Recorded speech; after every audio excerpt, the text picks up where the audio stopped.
میں گاڑی کچھ دیر کے لیے یہاں روکنا چاہ رہا ہوں۔ سالار نے سڑک کے کنارے بنے ہوئے ایک سستے قسم کے ہوٹل اور سروس اسٹیشن کو دیکھتے ہوئے کہا۔ میں ذرا ٹائر چیک کروانا چاہتا ہوں۔ گاڑی میں دوسرا ٹائر نہیں ہے۔ راستے میں اگر ٹائر فلیٹ ہو گیا تو بہت مسئلہ ہوگا۔ امامہ نے صرف سر ہلانے پر اکتفا کیا۔ وہ گاڑی موڑ کر اندر لے گیا۔ اس وقت دور کہیں فجر کی اذان ہو رہی تھی۔ ہوٹل میں کام کرنے والے 2-4 لوگوں کے علاوہ وہاں کوئی اور نہیں تھا۔ اسے گاڑی اندر لاتے دیکھ کر ایک آدمی باہر نکل گیا۔ شاید وہ گاڑی کی آواز سن کر آیا تھا۔ سالار گاڑی کا دروازہ کھول کر نیچے اتر گیا۔ وہ کچھ دیر سیٹ کی پشت سے سر ٹکائے آنکھیں بند کیے بیٹھی رہی۔ اذان کی آواز کچھ زیادہ بلند ہو گئی تھی۔ امامہ نے آنکھیں کھول دیں۔ کار کا دروازہ کھول کر وہ باہر نکل آئی۔ دروازہ کھلنے کی آواز پر سالار نے گردن موڑ کر اسے دیکھا تھا۔ یہاں کتنی دیر رکنا ہے؟ وہ سالار سے پوچھ رہی تھی۔ 10-15 منٹ۔ میں انجن بھی ایک دفعہ چیک کروانا چاہتا ہوں۔ میں نماز پڑھنا چاہتی ہوں، مجھے وضو کرنا ہے، اس نے سالار سے کہا۔ اس سے پہلے کہ سالار کچھ کہتا، اس آدمی نے بلند آواز میں اسے پکارتے ہوئے کہا، باجی وضو کرنا ہے تو اس ڈرم سے پانی لے لیں۔ اور وہ نماز کہاں پڑھے گی؟ سالار نے اس آدمی سے پوچھا۔ یہ سامنے والے کمرے میں جائے نماز دے دیتا ہوں۔ اب وہ پائپ اتار رہا تھا۔ پہلے جائے نماز دے دوں، پھر انجن آ کر چیک کرتا ہوں، اس آدمی نے اس کی کمرے کی طرف جاتے ہوئے کہا۔ سالار نے دور سے امامہ کو اس ڈرم کے پاس کچھ تذبذب کی حالت میں کھڑے دیکھا۔ وہ لاشعوری طور پر آگے چلا آیا۔ وہ تارکول کا ایک بہت بڑا خالی ڈرم تھا جسے ایک ڈھکن سے کور کیا گیا تھا۔ اس میں سے پانی کیسے لوں؟ امامہ نے قدموں کی چاپ پر پیچھے مڑ کر دیکھا۔ سالار نے ادھر ادھر نظر دوڑائی۔ کچھ فاصلے پر ایک بالٹی پڑی ہوئی تھی۔ وہ اس بالٹی کو اٹھا لایا۔ میرا خیال ہے یہ اسی بالٹی کو پانی نکالنے کے لیے استعمال کرتے ہیں، اس نے امامہ سے کہتے ہوئے ڈرم کا ڈھکن اٹھایا اور اس میں سے پانی بالٹی میں بھر لیا۔ میں کرا دیتا ہوں وضو۔ سالار کو اس کے چہرے پر تذبذب نظر آیا، مگر پھر کچھ کہنے کی بجائے وہ اپنی آستین اوپر کرنے لگی۔ اپنی گھڑی اتار کر اس نے سالار کی طرف بڑھا دی اور پنجوں کے بل زمین پر بیٹھ گئی۔ سالار نے اس کے بڑے ہوئے ہاتھوں پر کچھ پانی ڈالا۔ امامہ کو بے اختیار جیسے کرنٹ لگا۔ اس نے ایک دم اپنے ہاتھ پیچھے کر لیے۔ کیا ہوا؟ سالار نے کچھ حیرانی سے کہا۔ کچھ نہیں، پانی بہت ٹھنڈا ہے، تم پانی ڈالو۔ وہ ایک بار پھر ہاتھ پھیلا رہی تھی۔ سالار نے پانی ڈالنا شروع کر دیا۔ وہ وضو کرنے لگی۔ پہلی بار سالار نے اس کے ہاتھوں کو کونیوں تک دیکھا۔ کچھ دیر کے لیے وہ اس کی کلائیوں سے نظر نہیں ہٹا سکا۔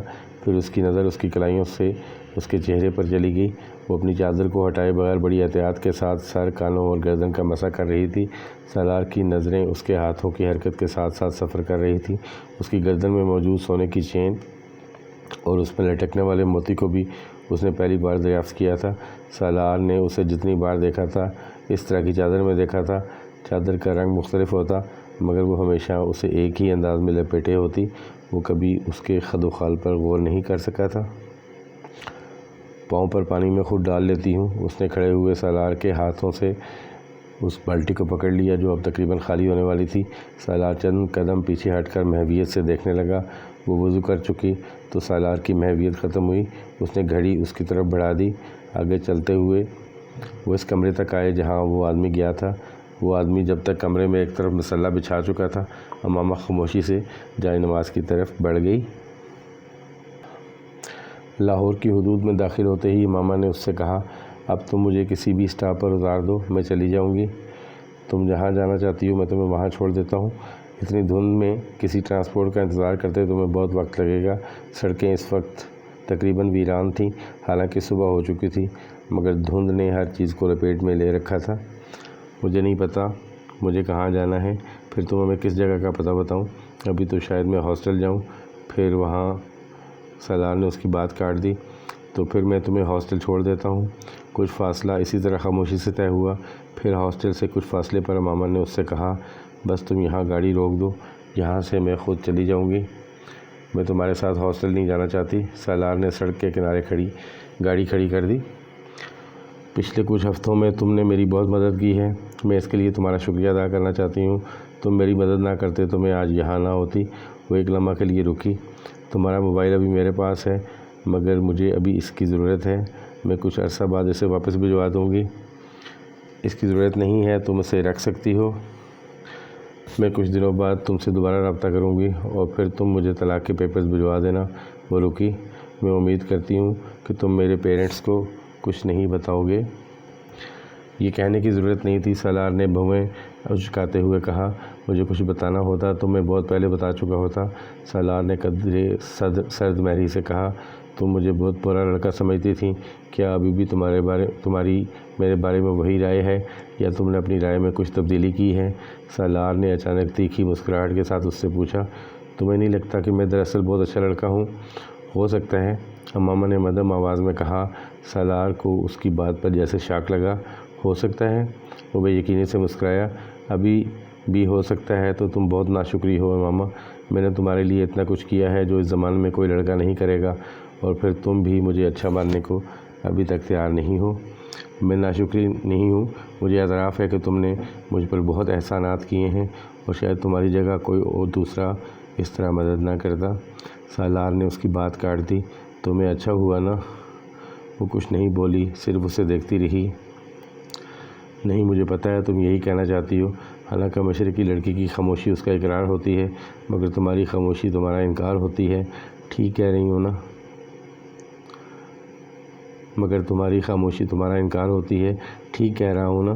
ہم ایک فضول بحث کر رہے ہیں۔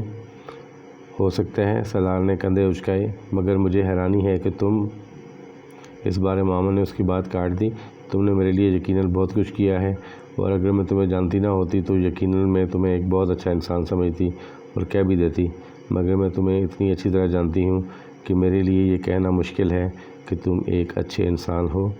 وہ رکی۔ سالار پلکیں جھپکائے بغیر اسے دیکھتا رہا۔ جو آدمی خودکشی کی کوشش کرتا ہو، شراب پیتا ہو، جس نے اپنا کمرہ عورتوں کی برہنہ تصویروں سے بھر رکھا ہو، وہ اچھا آدمی تو نہیں ہو سکتا، امامہ نے دو ٹوک انداز میں کہا۔ تم کسی ایسے آدمی کے پاس جاتی جو یہ تینوں کام نہ کرتا ہو مگر تمہاری مدد بھی نہ کرتا، تو کیا تمہارے لیے وہ اچھا آدمی ہوتا؟ سالار نے تیز آواز میں کہا۔ جیسے جلال عنصر؟ امامہ کے چہرے کا رنگ بدل گیا۔ ہاں، اس نے میری مدد نہیں کی، مجھ سے شادی نہیں کی، مگر اس کا یہ مطلب نہیں کہ وہ برا ہو گیا۔ وہ اچھا آدمی ہے، ابھی بھی میرے نزدیک اچھا آدمی ہے، اور میں نے تمہاری مدد کی، تم سے شادی کی، مگر یقیناً اس کا یہ مطلب نہیں ہے کہ میں اچھا ہو گیا ہوں، میں برا آدمی ہوں۔ وہ عجیب سے انداز میں کہتے ہوئے مسکرایا۔ تمہارا خود اپنے بارے میں کیا خیال ہے ماما؟ کیا تم اچھی لڑکی ہو؟ اس نے اچانک چبھتے ہوئے انداز میں پوچھا، اور پھر جواب کا انتظار کیے بغیر کہنے لگا، میرے نزدیک تم بھی اچھی لڑکی نہیں ہو۔ تم بھی ایک لڑکے کے لیے اپنے گھر سے بھاگی ہو، اپنے منگیتر کو دھوکہ دیا تم نے، اپنی فیملی کی عزت کو خراب کیا ہے تم نے۔ سالار نے ہر لحاظ بالائے طاق رکھتے ہوئے صاف گوئی سے کہا۔ امامہ کی آنکھوں میں ہلکی سی نمی آ گئی۔ تم ٹھیک کہتے ہو، میں واقعی اچھی لڑکی نہیں ہوں۔ ابھی مجھے یہ جملہ بہت سے لوگوں سے سننا ہے۔ میں تمہیں بہت لمبی چوڑی وضاحت دے سکتی ہوں، مگر اس کا کوئی فائدہ نہیں، تم ان چیزوں کو نہیں سمجھ سکتے۔ فرض کرو میں تمہیں لاہور نہ لے کر آتا، کہیں اور لے جاتا، پھر مگر میں تمہیں بحفاظت یہاں لے کر آیا، یہ میرا تم پر کتنا بڑا احسان ہے، تمہیں اندازہ ہے اس کا؟ امامہ گردن موڑ کر اسے دیکھنے لگی۔ مجھے یقین تھا کہ تم مجھے کہیں اور نہیں لے جاؤ گے۔ وہ اس کی بات پر ہنسا۔ مجھ پر یقین تھا؟ کیوں؟ میں تو ایک برا لڑکا ہوں۔ مجھے تم پر یقین نہیں تھا، اللہ پر یقین تھا۔ سالار کے ماتھے پر کچھ بل پڑ گئے۔ میں نے اللہ اور اپنے پیغمبر صلی اللہ علیہ وآلہ وسلم کے لیے یہ سب کچھ چھوڑا ہے۔ یہ کبھی نہیں ہو سکتا تھا کہ وہ مجھے تمہارے جیسے آدمی کے ہاتھوں رسوا کرتے، یہ ممکن ہی نہیں تھا۔ فرض کرو ایسا ہو جاتا، سالار مصر ہوا۔ میں ایسی بات کیوں فرض کروں جو نہیں ہوئی؟ وہ اپنی بات پر قائم تھی۔ یعنی تم مجھے کسی قسم کا کوئی کریڈٹ نہیں دو گی؟ وہ مذاق کرنے والے انداز میں مسکرایا۔ اچھا فرض کرو میں اب تمہیں جانے نہیں دیتا تو تم کیا کرو گی؟ گاڑی کا دروازہ جب تک میں نہیں کھولوں گا نہیں کھلے گا، یہ تم جانتی ہو۔ اب بتاؤ تم کیا کرو گی؟ وہ ایک ٹک اسے دیکھتی رہی۔ یا میں یہ کرتا ہوں، سالار نے ڈیش بورڈ پر پڑا ہوا اپنا موبائل اٹھایا، اس پر ایک نمبر ڈائل کرنے لگا، کہ تمہارے گھر فون کر دیتا ہوں۔ اس نے موبائل کی اسکرین کو اس کی آنکھوں کے سامنے لہرایا۔ اس پر امامہ کے گھر کا نمبر تھا۔ میں نے تمہارے بارے میں بتا دیتا ہوں کہ تم کہاں ہو، کس کے ساتھ ہو، پھر یہاں سے تمہیں سیدھا پولیس اسٹیشن لے جا کر ان کی تحویل میں دے دیتا ہوں، تو پھر تمہارے اعتقاد اور اعتبار کا کیا ہوا؟ وہ مذاق اڑانے والے انداز میں کہہ رہا تھا۔ امامہ چپ چاپ اسے دیکھتی رہی۔ سالار کو بے حد خوشی محسوس ہوئی۔ سالار نے موبائل آف کرتے ہوئے ایک بار پھر اس کی آنکھوں کے سامنے لہرایا۔ کتنا بڑا احسان کر رہا ہوں میں تم پر کہ ایسا نہیں کر رہا۔ اس نے موبائل کو دوبارہ ڈیش بورڈ پر رکھتے ہوئے کہا، حالانکہ تم بے بس ہو، کچھ بھی نہیں کر سکتی۔ اس طرح رات کو میں تمہیں کہیں اور لے جاتا تو تم کیا کر لیتی؟ میں تمہیں شوٹ کر دیتی۔ سالار نے حیرانی سے اسے دیکھا، پھر کہکا مار کر ہنسا۔ کیا کر دیتی؟ میں تمہیں شوٹ کر دیتی؟ اس نے اسی انداز میں رک رک کر اسے کہا۔ وہ اسٹیئرنگ پر دونوں ہاتھ رکھ کر کھلکھلا کر ہنسا۔ اگر کبھی زندگی میں پسٹل دیکھا بھی ہے تم نے؟ اس نے امامہ کا مذاق اڑاتے ہوئے کہا۔ سالار نے اسے جھکتے اور اپنے پاؤں کی طرف ہاتھ بڑھاتے دیکھا۔ جب وہ سیدھی ہوئی تو اس نے سالار سے کہا، شاید اسے کہتے ہیں۔ سالار ہنسنا بھول گیا۔ اس کے دائیں ہاتھ میں چھوٹے سائز کا ایک بہت خوبصورت اور قیمتی لیڈیز پسٹل تھا۔ سالار پسٹل پر اس کی ہاتھ کی گرفت دیکھ کر جان گیا تھا کہ وہ کسی اناڑی کے ہاتھ میں نہیں تھا۔ اس نے بے یقینی سے امامہ کو دیکھا۔ تم مجھے شوٹ کر سکتی تھی؟ ہاں، میں تمہیں شوٹ کر سکتی تھی، مگر میں نے ایسا نہیں کیا کیونکہ تم نے مجھے کوئی دھوکہ نہیں دیا، اس نے مستحکم آواز میں کہا۔ اس نے پستول سالار کی طرف نہیں کیا تھا، صرف اپنے ہاتھ میں رکھا تھا۔ گاڑی کا لاک، اس نے بات ادھوری چھوڑتے ہوئے سالار سے کہا۔ غیر ارادی طور پر اپنی طرف موجود بٹن دبا کر اس نے لاک کھول دیا۔ امامہ نے دروازہ کھول دیا۔ وہ اب پستول اپنی گود میں موجود بیگ میں رکھ رہی تھی۔ دونوں کے درمیان مزید کوئی بات نہیں ہوئی۔ امامہ نے گاڑی سے باہر نکل کر اس کا دروازہ بند کر دیا۔ سالار نے اسے تیز قدموں کے ساتھ ایک قریب جاتی ہوئی ویگن کی طرف جاتے اور پھر اس میں سوار ہوتے دیکھا۔ اس کی قوت مشاہدہ بہت تیز تھی۔ وہ کسی بھی شخص کے چہرے کو پڑھ سکتا تھا اور اسے اس چیز پر بڑا زوم تھا، مگر وہاں اس دھند آلود سڑک پر گاڑی پر بیٹھے ہوئے اس نے اعتراف کیا، وہ امامہ ہاشم کو نہیں جان سکا تھا۔ وہ اگلے کئی منٹ اسٹیئرنگ پر دونوں ہاتھ رکھے بے یقینی کے عالم میں وہیں بیٹھا رہا۔ امامہ ہاشم کے لیے اس کی ناپسندیدگی میں کچھ اور اضافہ ہو گیا تھا۔ وہ واپسی پر دھند کی پرواہ کیے بغیر پوری رفتار سے گاڑی چلا کر آیا تھا۔ پورا رستہ اس کا ذہن اسی ادھیڑ بن میں لگا ہوا تھا کہ اس نے پستول آخر کہاں سے نکالا تھا۔ وہ پورے وثوق سے کہہ سکتا تھا کہ جس وقت وہ وضو کے لیے پاؤں دھو رہی تھی اس وقت وہ پستول اس کی پنڈلی کے ساتھ نہیں تھا، ورنہ وہ ضرور اسے دیکھ لیتا۔ بعد میں نماز پڑھنے کے دوران بھی وہ اسے بغور سر سے پاؤں تک دیکھتا رہا تھا۔ پستول اب بھی اس کی پنڈلی کے ساتھ بندھا ہوا نہیں تھا۔ وہ برگر کھانے اور چائے پینے کے بعد گاڑی میں آ کر بیٹھ گئی تھی اور کچھ دیر بعد گاڑی میں آیا تھا۔ وہ یقیناً گاڑی میں موجود اس کے بیگ میں ہی ہوگا، وہ اندازے لگاتا رہا۔ وہ جس وقت اپنے گھر پہنچا اس کا موڈ آف تھا۔ گیٹ سے گاڑی اندر لے جاتے ہوئے اس نے چوکیدار کو اپنی طرف بلایا۔ رات کو میں جس لڑکی کے ساتھ یہاں سے گیا تھا تم اس کے بارے میں کسی کو نہیں بتاؤ گے، بلکہ میں رات کو کہیں بھی نہیں گیا تھا، سمجھ میں آیا؟ اس نے تحقیرانہ لہجے میں کہا۔ جی، میں کسی کو نہیں بتاؤں گا، چوکیدار نے فرمانبرداری سے سر ہلایا۔ وہ احمق نہیں تھا کہ ایسی چیزوں کے بارے میں کسی کو بتاتا پھرتا۔ اپنے کمرے میں آ کر وہ اطمینان کے ساتھ سو گیا۔ اس کا اس دن کہیں جانے کا ارادہ نہیں تھا۔ وہ اس وقت گہری نیند میں تھا جب اس نے کسی کو اپنے کمرے میں دروازے کو زور زور سے بجاتے دیکھا۔ وہ ایک دم اٹھ کر بیٹھ گیا۔ دروازہ واقعی بج رہا تھا۔ اس نے مندی ہوئی نظروں سے وال کلاک کو دیکھا جو 4 بجا رہا تھا۔ اپنی آنکھوں کو رگڑتے ہوئے اپنے بیڈ سے اٹھ کھڑا ہوا۔ اس سے دروازہ بجانے والے پر شدید غصہ آ رہا تھا۔ اسی غصے کے عالم میں اس نے بڑبڑاتے ہوئے ایک جھٹکے کے ساتھ دروازہ کھول دیا۔ ملازم باہر کھڑا تھا۔ کیا تکلیف ہے تمہیں؟ کیوں اس طرح دروازہ بجا رہے ہو؟ دروازہ توڑنا چاہتے ہو تم؟ وہ دروازہ کھولتے ہی ملازم پر چلایا۔ سالار صاحب، باہر پولیس کھڑی ہے، ملازم نے گھبرائے ہوئے انداز میں کہا۔ سالار کا غصہ اور نیند 1 منٹ میں غائب ہو گئے۔ 1 سیکنڈ سے بھی کم عرصے میں وہ پولیس کے وہاں جانے کی وجہ جان گیا تھا اور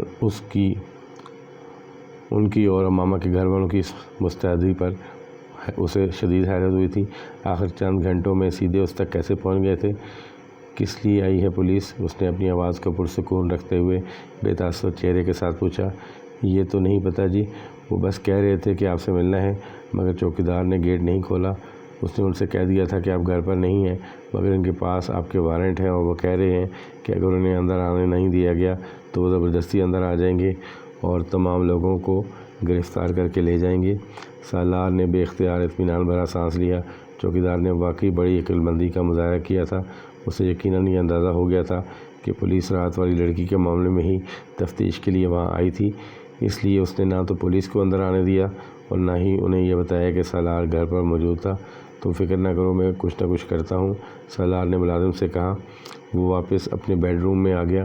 وہ کسی عام شہری کا گھر ہوتا تو شاید پولیس دیواریں پھلانگ پر بھی اندر موجود ہوتی، مگر اس وقت وارنٹ ہونے کے باوجود اس گھر کا سائز اور جس علاقے میں وہ واقع تھا انہیں خوف میں مبتلا کر رہے تھے۔